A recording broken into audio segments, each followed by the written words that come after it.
بسم اللہ الرحمن الرحیم۔ آج چوتھی قسم کا ذکر ہے۔ اس میں متمکن کی چوتھی قسم، 16 قسموں میں سے چوتھی قسم کا بیان۔ تثنیہ۔ تثنیہ کا اعراب پیچھے آپ سمجھ چکے ہیں، تثنیہ کی بحث بھی آ چکی ہے، اس لیے آج کا سبق دیگر اسباق کے مقابلے میں بہت ہی آسان ہے، بالکل آسان تر ہے۔ جو اعراب آپ نے تثنیہ کا پڑھا ہے وہی اعراب دوسری دو قسموں کا بھی ہے۔ تو چلیے، تثنیہ کسے کہا جاتا ہے؟ وہ اسم جو دو پر دلالت کرے، یعنی جو دو کو بتائے، اسے تثنیہ کہا جاتا ہے۔ جیسے رجل، ایک مرد، اسی کی تثنیہ بنی ہے رجلانی، دو آدمی یا دو مرد۔ امرأتن، ایک عورت کو کہا جاتا ہے، اسی کی جب ہم نے تثنیہ بنائی امرأتانی، دو عورتیں۔ تثنیہ بنانے کا طریقہ کیا ہے یہ آپ کے سامنے آ چکا ہے۔ یہ آخر میں الف نون بڑھا دیں گے اور نون مکسور، الف ما قبل مفتو اور نون مکسور بڑھا دیں گے تو تثنیہ بن جائے گا۔ رجل سے رجلانی، امرأتن سے امرأتانی۔ اثنانی و اثنتانی، پانچویں قسم اعراب آخر میں آئے گا، چونکہ تینوں قسموں کا اعراب یکساں ہے اس لیے ایک ساتھ اس کو بیان کیا جائے گا۔ پانچویں قسم ہے اس میں متمکن کی اثنانی و اثنتانی۔ یہ ساری چیزیں قرآن کریم میں استعمال ہوئی ہیں، تثنیہ بھی کثرت سے استعمال ہوا ہے، اثنانی و اثنتانی، کلا و کلتا، سب کا قرآن کریم میں استعمال موجود ہے۔ اثنانی و اثنتانی، یہ دو لفظ ہیں۔ اثنانی یہ بھی دو کو بیان کرنے کے لیے آتا ہے، اور اثنتانی یہ بھی دو کو بیان کرنے کے لیے آتا ہے۔ فرق صرف یہ ہے کہ اثنانی مذکر کے لیے آئے گا اور اثنتانی مؤنث کے لیے آئے گا۔ اس کے معنی ہے دو، واحد اثنانی، دوسرا عدد کیا ہے؟ اثنانی، وہی ہے یہ، مذکر کے لیے اثنانی اور مؤنث کے لیے اثنتانی۔ یہ پانچویں قسم ہے اس سلسلے کی۔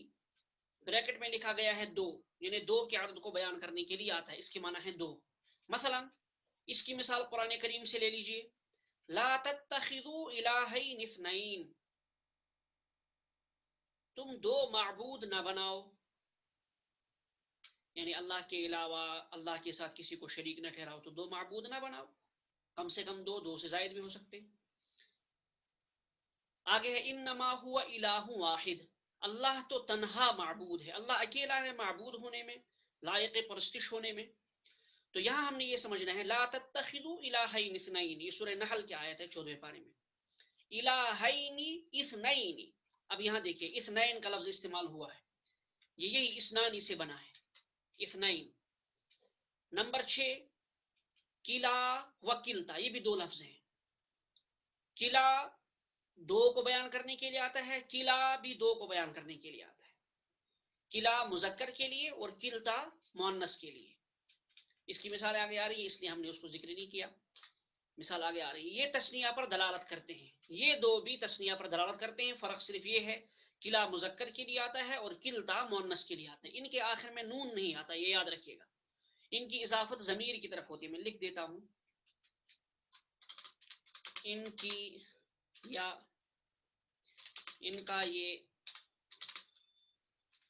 جو اعراب ہم نیچے بیان کرنے جا رہے ہیں، ان دونوں پر یہ اعراب اس وقت ہوگا، کلا اور کلتا پر یہ اعراب اس وقت ہوگا، ان کا یہ اعراب اس وقت ہوگا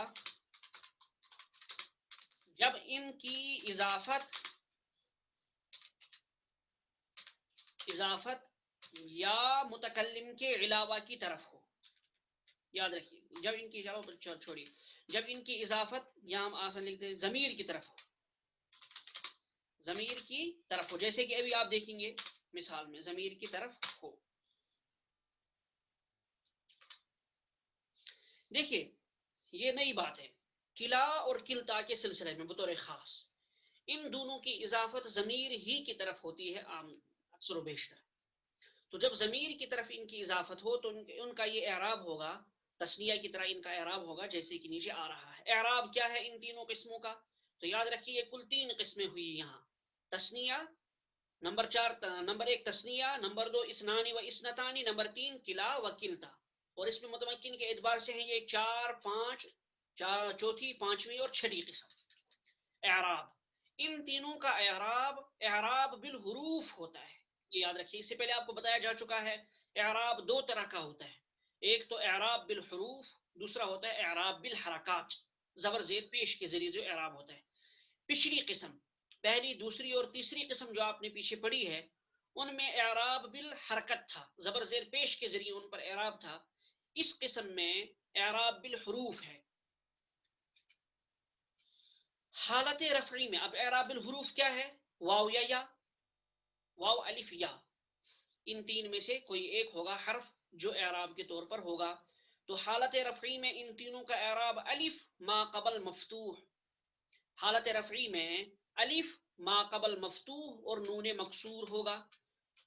یعنی جہاں یہ لفظ ختم ہو رہا ہے اس لفظ کے آخر میں الف آئے گا اور اس کے بعد نون مفتوح آئے گا. مثال کے طور نون مکسور، ہاں نون مکسور لکھا ہے، نون مکسور آئے گا. مثلا اوپر جائیے آپ پہلی قسم پہ جو آپ کو یہاں مثال دی گئی ہے، یہ رجلن کی تسنیہ ہے، رجلانی. اصل حروف کیا ہے؟ را، جیم اور لام.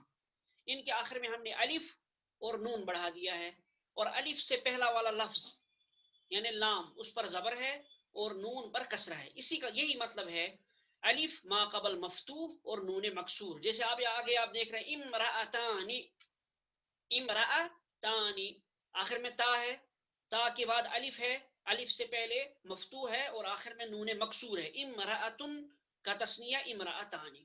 یہی مطلب ہے حالت رفعی میں، یعنی جب یہ مرفوع شکل میں ہوں، مرفوع حالت میں ہوں، تو ان کا اعراب کیا ہوگا؟ الف ما قبل مفتوح اور نون مکسور. حالت نسبی اور جری میں، دونوں حالتوں میں ان کا اعراب یکساں ہوتا ہے. حالت نسبی میں بھی وہی اعراب ہوتا ہے اور حالت جری میں بھی وہی اعراب ہوتا ہے. کیا ہے حالت نسبی اور جری میں اس کا اعراب؟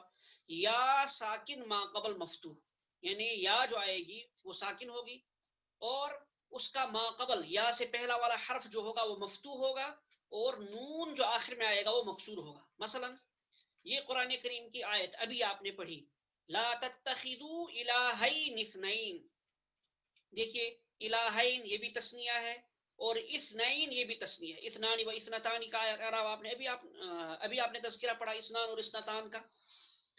تو اثنین، اب یہاں دیکھیے آپ، یہ جو اسنانی تھا اصل میں، اب اسنانی میں کیا ہوا؟ حالت رفی میں تو یہ الف ما قبل مفتوح اور نون مکسور ہے، لیکن جب یہ حالت نسبی اور جری میں ہو جائے گا، یہاں یہ حالت نسبی میں ہے، یا آخر میں یا آ گئی، یا کے بعد نون، اور یا ساکن ہے اور یا ساکن سے پہلے نون مفتوح ہے. یعنی یا ساکن سے پہلے جو حرف ہے وہ مفتوح ہے اور پھر یا مجزوم ہے، ساکن ہے اور آخر میں نون مکسور ہے. تو خلاصہ یہ ہوا حالت نسبی اور جری میں ان تینوں کا اعراب یا ساکن ما قبل مفتوح اور نون مکسور ہوتا ہے. یا ساکن ہوگی، اس سے پہلے جو حرف ہوگا وہ مفتوح ہوگا اور آخر میں جو نون آئے گا وہ مکسور ہوگا. تو حالت رفعی میں اس کا اعراب الف ما قبل مفتوح اور نون مکسور، جیسے رجلن سے رجلانی. اور حالت نسبی و جری میں یا ساکن ما قبل مفتوح اور نون مکسور، جیسے کہ قرآن کریم کی اس آیت میں حالت نسبی میں ہے لا تتخذوا الہین اثنین، الہین اثنین. الہین یہ الہن اس کا واحد ہے، اسی کا بنا الہین اور اثنین. ٹھیک، نیچے مثالوں میں دیکھیں حالت رفعی کی مثالیں، حالت نسبی کی مثالیں اور حالت جری کی مثالیں. سب سے پہلے تینوں کی مثالیں بیان کی جائیں گی، حالت رفعی میں، حالت نسبی میں اور حالت جری میں. تینوں کی ایک ایک کر کے مثالیں بیان کی جائیں گی. سب سے پہلے دیکھیے آپ، جاء رجلانی، یہ رجلن کا تسنیہ ہے، رجلن سے بنا رجلانی. جاء رجلانی، دو آدمی آئے. اب دیکھیے یہاں رجلانی حالت رفعی میں ہے. حالت رفعی میں کیوں ہے؟ کیونکہ یہ جاء کا فاعل ہے، فاعل ہونے کی وجہ سے حالت رفعی میں ہے، سبجیکٹ ہونے کی وجہ سے. جاء رجلانی، دو آدمی آئے. رأیت رجلین، میں نے دو آدمیوں کو دیکھا. اب دیکھیے کس کو دیکھا ہے آپ نے؟ دو آدمیوں کو. جس کو دیکھا گیا ہے وہ حالت نسبی میں ہے، یعنی آبجیکٹ ہے. تو رأیت رجلین اور حالت نسبی میں مفعول ہونے کی وجہ سے منصوب ہوتا ہے حالت، تو اس لیے حالت نسبی میں ہو گیا. رأیت رجلین، میں نے دو آدمیوں کو دیکھا، تو مفعول ہونے کی وجہ سے حالت نسبی میں ہے. اب یہاں اس کا اعراب دیکھیے، یا ساکن ہے، یا اور آخر میں نون مکسور ہے، تو یا ساکن ما قبل مفتو، یا سے پہلے جو لفظ ہے حرف جو ہے لام وہ مفتو ہے، اس پر زبر ہے، تو یا ساکن ما قبل مفتو اور نون مکسور. رأیت رجلین، حالت جری میں بھی یہی اعراب ہوگا. مررت میں گزرا برجلین دو آدمیوں کے پاس سے. دیکھیں اس میں کیا کیا ہے، با یہ حرف جر ہے، یہ تین چیزوں کا مجموعہ ہے، رجل اور یا نون. با حرف جر ہے، اس کی وجہ سے جو بعد والا اسم ہے اس پر زیر آئے گا. اب دیکھیے زیر کیسے آئے گا، چونکہ وہ یعنی حالت جری میں ہوگا، وہ جب یہ حالت جری میں ہوگا تو یہ تسنیہ ہے، تسنیہ کی وجہ سے آخر میں کیا اعراب آئے گا، یا ساکن ما قبل مفتو اور نون مکسور. یہ ہے حالت جری میں، آپ سمجھ گئے ہوں گے. مررت برجلین میں گزرا دو آدمیوں کے پاس سے، یہ حالت جری میں ہے، کیوں، حرف جر کی وجہ سے. تو دیکھ رہے ہیں آپ حالت نسبی اور حالت جری میں یکساں اعراب ہے. اثنانی دوسری یعنی پانچویں قسم، اس اعتبار سے دوسری قسم کیا تھی، اثنانی و اثنتانی. یہاں ہم نے صرف اسنان کی مثال دی ہے. جاء اثنانی دو آدمی آئے، جاء اثنانی دو آئے، مثلا دو آدمی آئے. اب دیکھیے آپ اثنانی آنے والے دو ہیں، تو یہ حالت رفعی میں فاعل ہونے کی وجہ سے یہ سبجیکٹ ہے اثنانی، تو فاعل ہونے کی وجہ سے یہ حالت رفعی میں ہے، اس لیے اس کا اعراب کیا ہوگا، الف ما قبل مفتو اور نون مکسور. پھر آگے رأیت اثنین میں نے دو آدمیوں کو دیکھا، دو کو میں نے دیکھا، مثال کے طور پر آدمیوں کو. رأیت اثنین میں نے دو کو دیکھا. اب دیکھیے اثنین نون یہ یا سے ما قبل ہے، تو یا ساکن ما قبل مفتو اور آخر میں نون مکسور. اعراب دیکھ رہے ہیں آپ، رأیت اثنین میں نے دو کو دیکھا. مررت باثنین میں دو کے پاس سے گزرا، با حرف جر ہے، اس کی وجہ سے بعد والا اسم مجرور ہوگا، تو حالت جری میں ہے. حالت جری میں ہونے کی وجہ سے اثنان سے کیا بنے گا، اثنین، یعنی یا ساکن ما قبل مفتو اور نون مکسور. آگے چلیے کلاہما کی طرف چلیے. کلاہما میں نے آپ کو بتایا تھا کلا اور کلتا میں کہ ان کی اضافت ہوتی ہے ضمیر کی طرف. یہاں آپ مثال میں دیکھیں گے ان کو مضاف بنایا گیا ہے اور ضمیر کو مضاف الیہ بنایا گیا ہے. مثلا جاء کلاہما وہ دونوں آئے، کلا کا مطلب ہوتا ہے دونوں، تو کلا مذکر کے لیے آتا ہے، کلتا مؤنث کے لیے آتا ہے. جاء کلاہما وہ دونوں آئے. اب دیکھیے کلا یہ وہ لفظ ہے جو پیچھے آیا، اس کی اضافت ہم نے کس کی طرف کی، ضمیر کی طرف. تو جاء کا فاعل ہونے کی وجہ سے کلاہما حالت رفعی میں ہے، فاعل ہونے کی وجہ سے حالت رفعی میں، اس لیے کلا پر کیا اعراب آیا، ہما پر نہیں، ہما تو مبنی ہے. کلا کو دیکھیے کلا پر کیا اعراب آیا، الف ما قبل مفتوح. جاء کلاہما. رأیت کلیہما، رأیت کلیہما میں نے ان دونوں کو دیکھا. رأیت کلیہما، اب دیکھیں یہاں کلی یا ساکن ما قبل مفتو.